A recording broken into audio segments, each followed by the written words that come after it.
Dr. Ghada, would you like to comment? Well noted. Thank you so much. Thank you. Mr. Abdullah? I don't know, there was a question for me? It was Alexandria, so. No, it's a comment, but you can comment on if you would like. I have a question for Mr. Abdullah. Please. Okay, here. What is the weight of the... Can you introduce yourself, please? I'm sorry. My name is Yasmin Al-Mughazi. I'm a PPAD student. Okay. Doing my master's in public policy.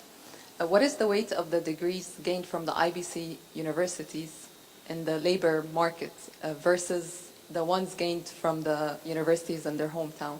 Is there like a difference in the impact on the hiring process?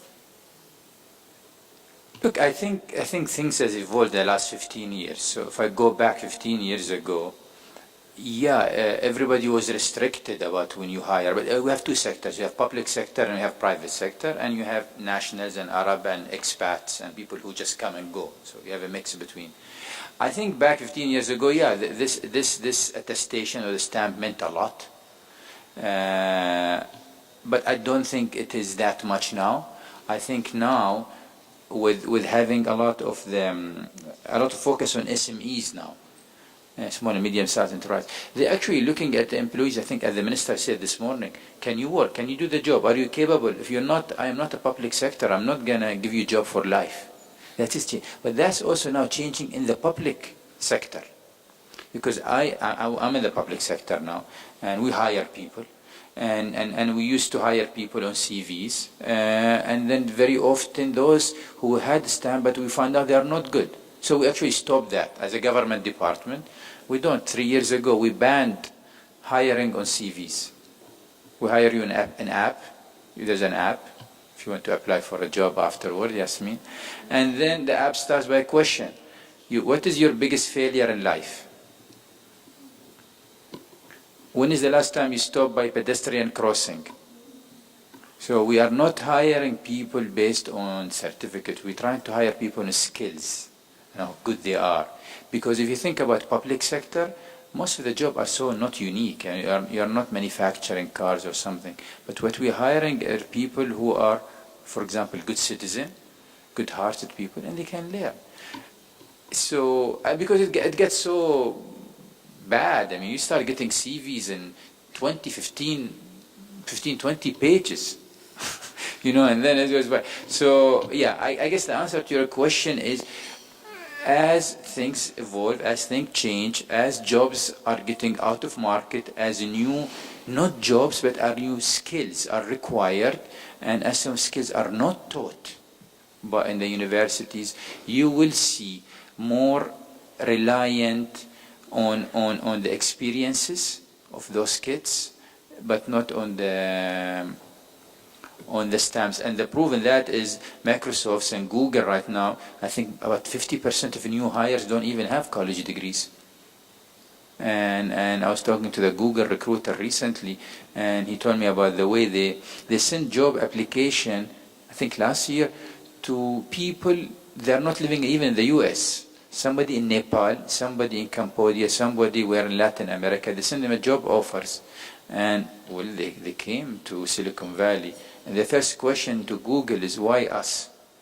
And Google said, we've been looking at what you're searching for. And that's why we are offering you the jobs. So. Yeah. Very interesting. Dr. Dina? Dr. Abdullah,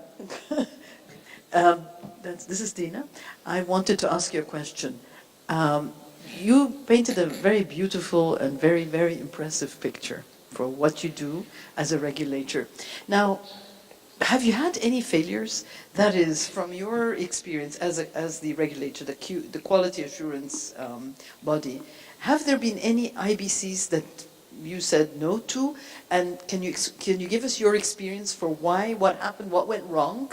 Was it anything wrong in your QA process or something they did? No, we did have failure. As I said before, yeah, we didn't do everything right because we didn't find a manual in 2003 that tells you if you're going to attract all these branch campuses, this is how you go about it. And I don't think there exists a manual for that. So one of our biggest failure, I still remember this, and this is a public story. It was in 2004 to 5, and one of the campuses we have from Australia, in Knowledge Village. And back then our system was very basic. Fine, you have a branch campus, you get me a decree or a paper from your governor says you are allowed to open the campus in Dubai and you will be fully quality assured by that. Fine, then you rent a space and you get on with life. And I had a little nice practice whenever I had a new campus opening back then. I would invite a media and let everybody know that the campus is opening. And I had a practice of inviting the ambassador of that country to sit on the table. So at that time I invited the ambassador of Australia back then to say, you know, you should be proud you have the University of Southern Queensland. It's a public knowledge. So we found it. And it's here and happy and life is good. I think after 1 year, year and a half, somehow that ambassador was back home to Australia and he was talking to the chancellor of the university and congratulating him about Dubai. And the guy says, what Dubai? And this is where it happens. And what we didn't realize is in that governance system, they give the power to the director of international program, has legally the power to open campuses abroad. And it was legally correct, but the chancellor did not know that. I don't know if the board. So he said, okay, hang on, let's retreat. Do you guys want that or not? They said, not now. And anyway, it happened. I said, fine. And then it was a difficult decision. As I said back then, I was running both. I was running the regulator and I was running the real estate. So hang on, that real estate was giving us a revenue of X million every year. But in the same time, if there is a disconnect right now between the local operator and that, we got to stop it right now. Where we had about 300 kids, we'll find a way. It was a mess. And it didn't help that it was an election year in Australia, and this whole IBC and how the companies operating overseas also took a political turn to it. But we made a decision, no. And then we had to face the 300 kids. I said, fine. Luckily, we had another Australian university, and they had the choice to transfer. But the mother campus, we also make sure that if the students wants to go to Australia, they will fund, because it's still done on their watch. So it did happen, but I think there's no wrongdoing. We followed the process. But what we did not know, even in Australia, different universities might have different governance.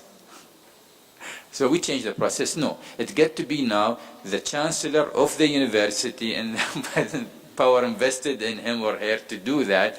And we go, and then we added a component that says, not only that, I need your accreditor back home to sign that this campus will be included in the circle. Yeah, and I tell you what, where we are today is a collection of the lesson learned from the mistakes we either fell into or almost fell into.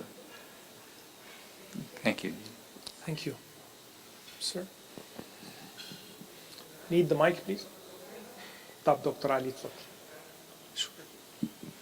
Thank you very much. My name is Ali Hadi. I'm a professor of mathematics and actuarial science. I have a question to Dr. Karam.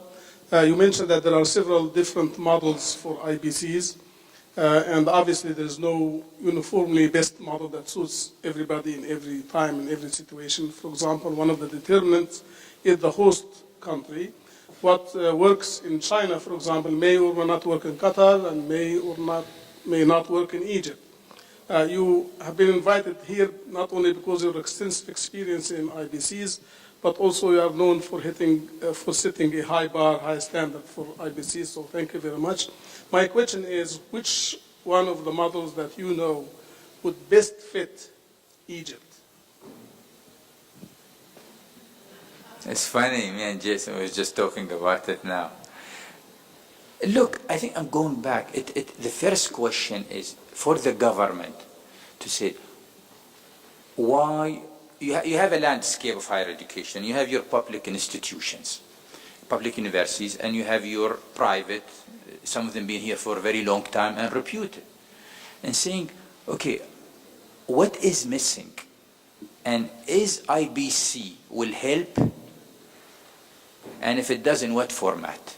So, I think this morning somebody was talking about, top university doesn't come cheap. You will have to pay to get that. And the question is, if you bring IBC, how would that enhance your existing universities and program? And how would it serve the citizen, the Egyptian?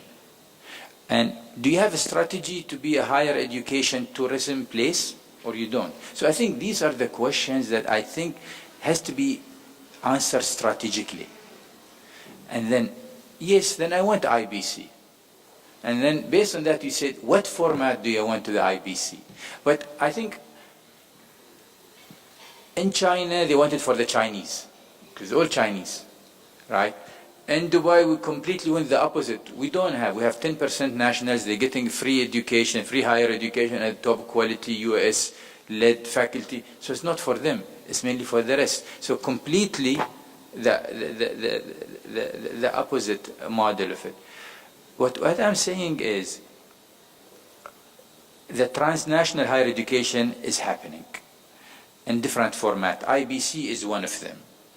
But today in the US and I think in UK, I don't know about Australia that much, those universities are not what used to be financially. Government supports for public institutions in UK and I think state university are at sort of the toughest time right now that they're going through. All of them are looking for revenue models. I was in UK last week and everybody's saying that. We're looking for revenue models. We have to go. It's not anymore. See, 10 years ago when I was talking to those ones, they wanted to come to abroad to, okay, make little money, but mainly the faculty exchange, the attraction of students, international students, do 2 years program. There was a lot of this. But today, if I talk for most of them, they said, yeah, we have budget cuts. So you will see more push coming there. The question is, as they come to you in Egypt or any nations, you have to determine, I don't think he said, I don't want it. I think this is against globalization, so I don't think somebody said, no, I don't want a global campus or anything. And in that sense, I think the question is yes, but the door is not wide open. There are some checks and balances in it. And those checks and balances in it is different than the ones you have for your local institutions. There's a lot of debate about quality assurance here. And I think our experience, and we worked with QAA, TEX, WASC, NIASC, all of them. What we realized recently with all of them is all of their systems are designed to be implemented in their country for their campuses. But what happens when their campuses goes abroad? How do they do quality assurance? In the past, it used to be exclusive or, either or. And I think now, even those accreditors saying, no, we want to work with the host countries. We want to create actually a transnational quality assurance. So people are on the move to move in. So again, I think I'm trying to add some more pieces to the debate here. But I think the questions need to be answered here and answered quickly. Because those branch campuses, businesses behind them, there are money to be gained, and there is a public benefit to be gained also. There's no question about it. But if you leave it leave them unanswered for a very long time, you might find out with big unregulated market, black market, whatever you call it. But one thing for sure, branch campuses or any other format of campuses, the more you increase the capacity in your seating offers in your higher education system, public and private, the one thing it will do, it will raise the quality by default, because of competition. And competition breeds only one thing, high quality. Thank you. It's lovely.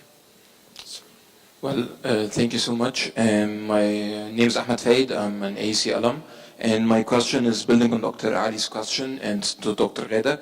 So based on your expertise, since the IBCs seems like they will be happening here in Egypt, what do you think their size should be in terms of the programs, in terms of the number of students enrolled?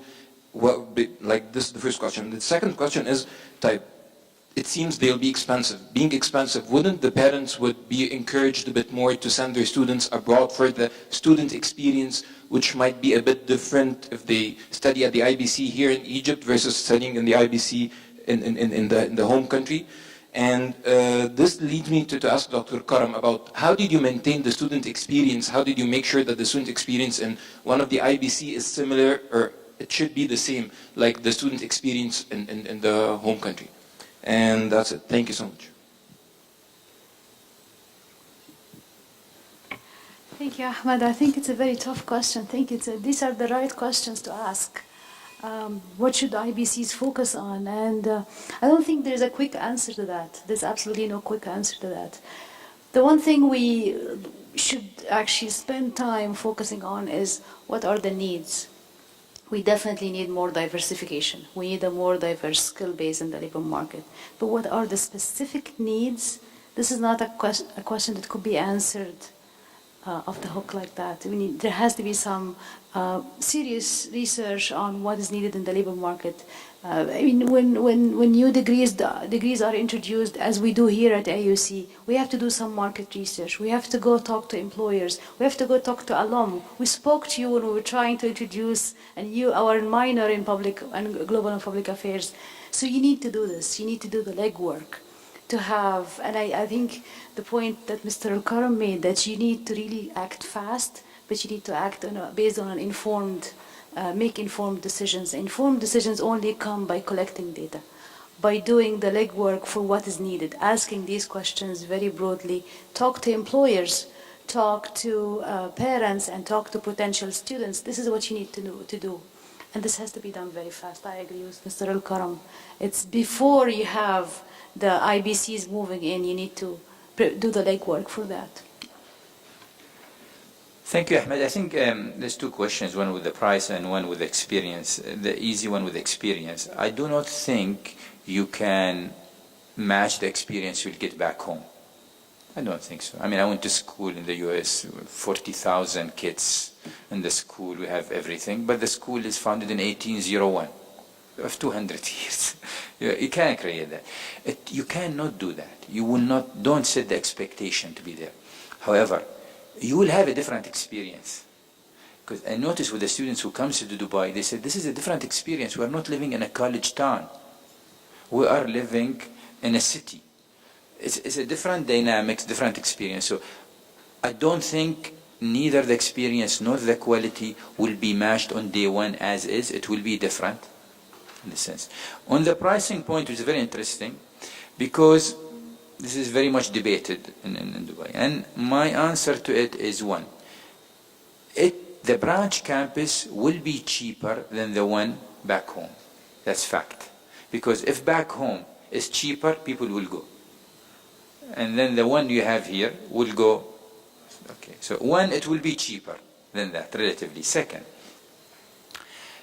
this is going to be set up as an enterprise, so it will be cheaper. And they will make sure they are efficient. They make sure that the cost really matching the cost of the faculty, the services not, and small margin. That cost becomes so efficient, governments asking themselves today, how much it costing me to pay for that kid in the public institution? And this debate is happening, not only in UAE, it's happening in China, because when the branch campuses came in, they produce a different costing structure. And I know this is in UAE, said, okay, well, if it's costing me, and our public university in UAE, the three Zaid University, is anywhere between 15 to 20,000 US dollars. The average of the private institution is less than that. Now, again, it will be a question of the cost of faculty, the cost of research, and whatnot. So I think the cost brings the idea is the pressure in the country for that matter. So it's very interesting debate. As I'm saying, is when the minute IBC arrives, in whatever format, shape it comes in, it brings a lot of new questions, and many governments start raising their brows and saying, look, I mean, in the case of UAE, and other countries around us, we have graduates who are not employed, nationals, graduates who the government have paid for 12 plus 4 years, a lot of money in comparison to the private sector, and they are not employed. We see the very few who decided to pay for their own self and they are employed. So government is asking, well, maybe that is the route then. Yeah, so again, it's good to keep an eye on the costing, structure on this one. But I think I agree with also Ghada said, look, you've got to act on this one, but you act diligently. Thank you. Dr. Hassan again, please. I just would like to make a comment here, because you see, as far as Egypt is concerned, Egypt exports labor. So we have a very good product to export. In order to be competitive, then the standard of our graduates has to be at the same level as those produced by other countries. And this is one of the important points. Why do we need to improve our higher education system? The income in foreign currency by our expatriates exceeds any product 3 times or 4 times what the Suez Canal brings us. And we have 2 markets still untouched by Egypt. We have the African market, and we have the European market. We have the European market that they are going to need experts in a professional in all fields. Europe is becoming more and more an old continent. So there are 3 or 4 countries that can provide them with their need of professionals. Nigeria, Egypt, India, maybe China, I don't know. 4 or 5 years ago, Germany needed 2.5 million engineers from outside Germany for their development program. Nobody heard about that in Egypt. So the need of cooperation with international institutions is to have a high quality product that we can export abroad.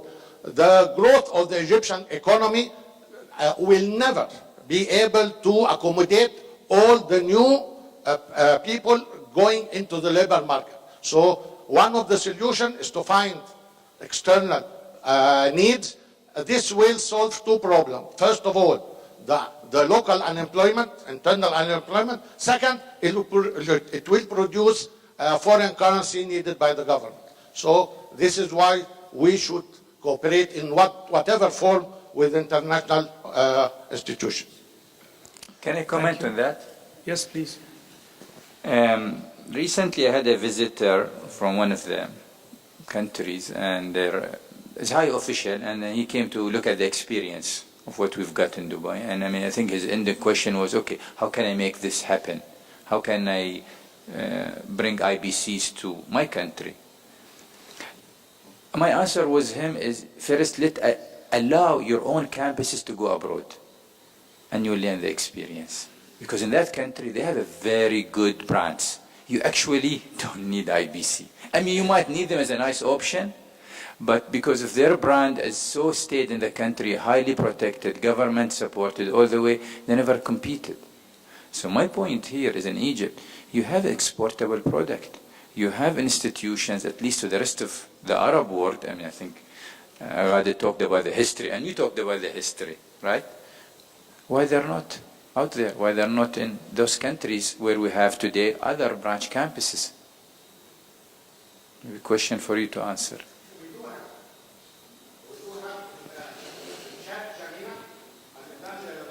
Alexandria University opened a branch in Chad, in Jamina, not as a IBC, Chad, okay. Chad, but as, like I said, embedded program in Jamina in 2 specializations, agriculture and veterinary sciences. And also we had Beirut Arab University that was founded by Alexandria University in 1960. And we used to have also, Cairo University had a branch in Khartoum.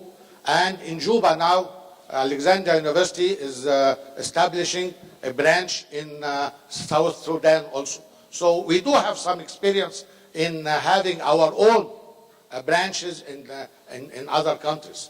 But like you said before, I mean, we do have experience, but we still, in order to improve our quality, we have to know exactly what's going on around us in developed countries in order to benefit from their experience. Thank you. Dr. Maha, back there. something? Please, Dr. Just in response to your point, Dr. Hassan, and I think it takes us back to quality, because quality is the name of the game. What happened in Egypt is that with the expansion of access, we've lost quality in many disciplines. It used to be that the medical doctor who graduates from Egypt in the 70s could find a job in the UK and the US without having to go through reaccreditation. This is not the case now. Expansion led to the fact that quality the name of quality has gone down, and the name of our degrees has been our degrees have been devalued, and with the devaluation of degrees, this is what we're getting at. You're unable to send educated and qualified labor to the global market, and this is a key issue. Lebanon has kept its role in receiving remittances. This is the largest country in the region that gets remittances from its workers abroad. Egypt is only sending, the majority of the Egyptians going to working abroad are less educated, and this is also reducing the amount of remittances coming. So quality remains the name of the game here. Thank you. Thank you. Maha? Okay. Dr. Maha? Yes, my name is Maha Shinawi. I'm a professor in the School of Business, and I'd like to thank both of you for really inspiring talks. And in particular, I'd like to ask Dr. Karam, you said something that really intrigued me. You made a comment that basically said that in the government, you hire, you don't even look at CVs, and you hire based on, a set of questions that show, for example, good citizenship.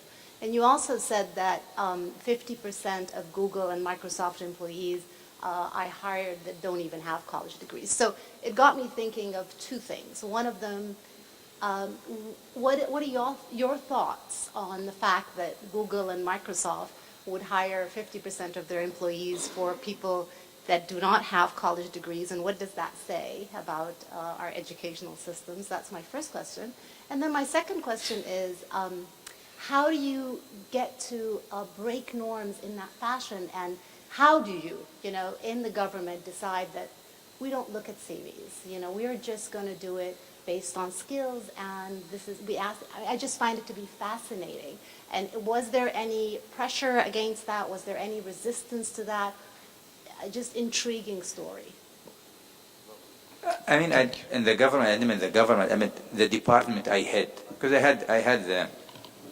had the powers actually in that department, because the HR law have never said you hire people and the process is you see CVs, because this was legally disputed for me. So they said you hire the right people that's qualified for the job. It never said by the CV. So, but that's internal. I mean, with the Microsoft and Google, and I think the fact that in times like this, where jobs are changing, jobs gonna go away, new jobs gonna come, we have no idea. And the jobs, I think the fact that we need to start looking for people on what we want at work, and I always find this is ironic at work today. If I look at somebody working alone, I say, this is not right. You should not work alone. You should be working with peers. Now, in the colleges, can you take the exam together? At work, you cannot work without Wi-Fi, right? You cannot work without Wi-Fi or internet. But trying to use that in most of the academics and exams, that we could probably consider, cheating. Fail in your exam. It's called failure, but at work, say, look, we failure today. There is a disconnect. That's why those companies out there right now, they will say, look, we need to get different kind of people that help us to move. One of the things we are doing, pretty much we'll announce after 10 days in our government summit. We have Dubai UAE Government Summit, annual summit. And last year, in February, the government have asked every government department in Dubai to come up within a project, a concept, which we call it 10X. 10 is for every government department, especially education, health, transportation, environment, and power, to come up with a project that no other government will do for the next 10 years. So what did the government ask us to do is the following. Where is the next Uber is going to come from? And most of these disruptive companies or thoughts, their number one issue is who? Regulators. So instead the government said, no, we want every government department trying to hack to its own regulation. But don't disturb the bulk of the system. Create one project. So in the last 1 year we've been proposing project. One of them is accepted. In the next 10 years, 10 days we'll announce it. But basically, this shows you how this government is saying, disruption is going to happen. Those economies that will lead is those economies and those governments who really allow. And if there is any regulation that's going to get in the way of providing a good service to public and good business, then why we are getting in the way? And then what we will do is we have another project the government's been running for the last 2 years, future accelerators. So we have a physical space and we call out every 3 months on those 5 areas of disruptors. And they send up and we filter and we allow them to exhibit their thoughts for the 3 months. And we actually open it up for the private sector to invest in them. With a promise, if the private sector invests in that thought, we as a government not only will allow it to happen, but will procure the service from it. Easy for us to put the money, but that's not the right thing to do. So I think this is the forward-looking government, because this government has, as I said earlier, under 5% from oil. We have 95% come from services. So we have to compete, and we have to do those things. And I think we had this thing in Dubai said, if it's good for business, it's good for Dubai. Because if business works, if companies are paying that, then alhamdulillah, life goes on. So we have, in everything we do have the social component, but we don't want to also that to outstrip the economic development. I mean, they have to go hand in hand. And I think this is, as much as possible, needs to not balance. I think because many people try to balance that, and it's very hard. What's your balance? I think it's more of a blend you have to do. At different times, the one might weigh a little bit more, but the right blend will do you good. Okay. Thank you. We have time for one more question. Dr. Hussein.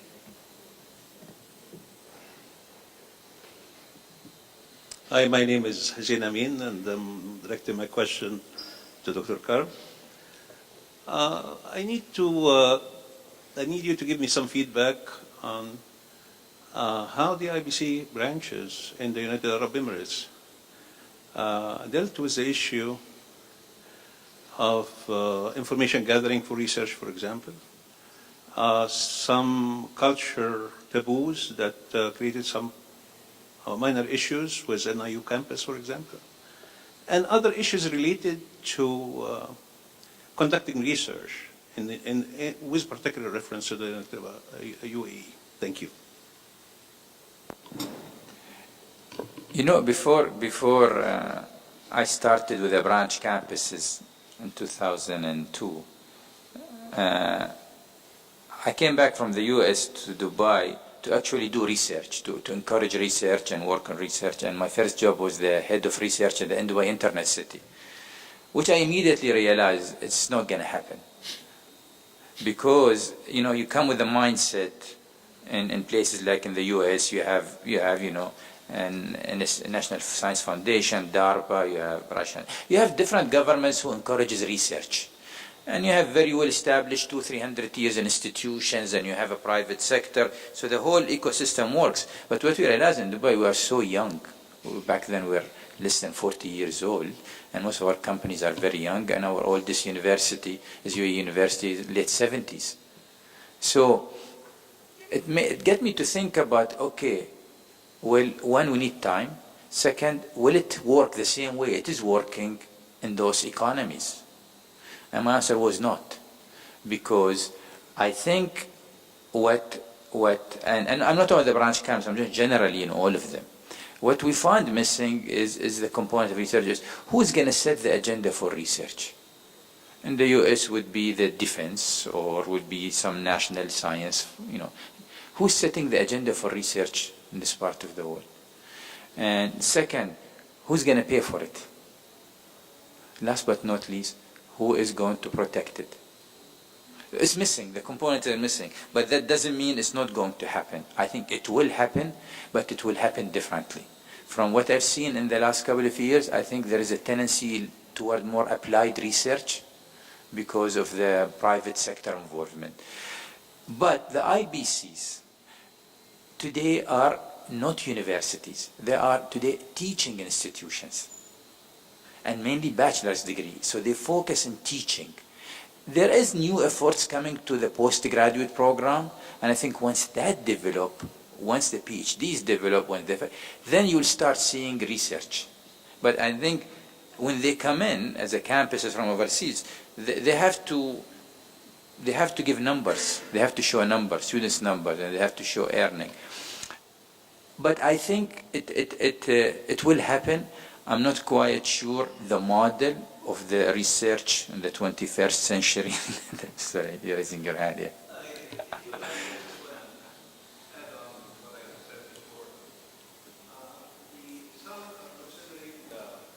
The international branches are part of what is defined as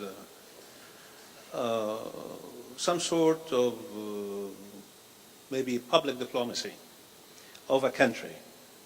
The public diplomacy tools are well known and defined in the literature, but I see some resistance, especially when it's introducing new campuses, with particular reference to Saudi Arabia and the Gulf States, where some issues have been raised about the culture. And when I mentioned, for example, NYU, the school that was in Abu Dhabi has to do with art and literature. And so the first part of my concern is how you dealt with this kind of issues. It's a public issue. And the second is what you do or what is your forecast about culture prospects? Because I don't want to say any terms like culture imperialism or culture invasion, but we are very much wanting to develop the soft power of the Arab world. So what's the role of the IBCs in this particular point? Thank you very much. Sorry, the IBCs we've got in Dubai, I mean, I think in the sheet I didn't show you, I mean, most of the programs are over undergraduate, and for most of them are IT and business, and very much on the science side of things. Very, very few that they do more of history or public policy, because that's not in the nature of Dubai as a marketplace. It's a lot of businesses, so we haven't came across anybody who's trying to do a political research in Dubai. So yeah, that's what I was referring to. But some of the institutions, what we're finding out is, for example, some of the Australian institutions finding out of common ground between Australia and UAE. For example, water scarcity is an issue. Australia, and this is a desert, this is desert. They've been conducting all the research there. But what is in Dubai that is different? You still need water, but climate is different. Weather system is the opposite, winter and fall. So the summer and winter. So they're using a lot of that because they have a common thing back in Australia, and they're using Dubai as a climate to explain that. That's the kind of research. And the other one on the IBCs, I didn't face them. And I don't think they will happen because most of these IBCs are there to make business. Sorry, you know, they're bringing kids, they're teaching them, they get revenue, they turn it up, and they just move on. I don't think they have an interest. Could be a faculty here and there, might be, but I don't think that faculty will stay there for a very, not by us, by the business partner themselves, because they set as a business enterprise. Thank you very much. We'll give a big hand to our speakers.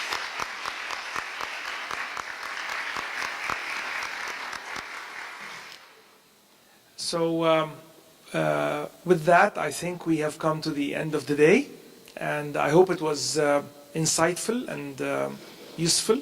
I think we've all learned a lot today. We had a bunch of wonderful speakers. Thank you, Mr. President, for hosting this, and thank you.